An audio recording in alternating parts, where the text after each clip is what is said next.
allemaal het altijd gezegd. Ja, die mensen is niet zo vriendelijk, ook, maar ik vind mensen heel vriendelijk. Die collega's is altijd behulpzaam en vriendelijk met ons.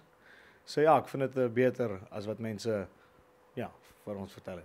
De Zuid-Afrikanen komen uit Pretoria. Hun huizen waren groter, maar Venlo geeft wel veel meer rust. Ja, dit voelt wel veiliger hier. Ik denk onze sluiten niet echt altijd ons deuren hier zo niet.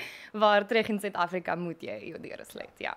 Iedere ochtend gaan de Zuid-Afrikaanse werknemers op pad om voor Enexus het Limburgse stroomnet uit te breiden. We moeten kijken of er genoeg velden beschikbaar is op het netstation, zodat wij de kabels daar kan koppelen en dan naar de huizen trekken. En met alle hens aan dek in de energietransitie herinneren alleen de foto's in Venlo nog aan een leven in Zuid-Afrika.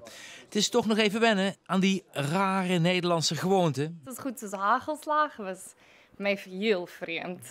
Maar met of zonder hagelslag, Willem en zijn vrouw willen een nieuwe start maken in Venlo. En liefst wortel schieten in een stadje van lol en plezier. Mijn planning is om te blijven, om een toekomst te bouwen, wortels hier te vestigen en dan ja, ook een familie te beginnen. En dan, ja, dit is niet mijn plan, maar, ja, maar ons plan. Ja, jullie plan. Ja.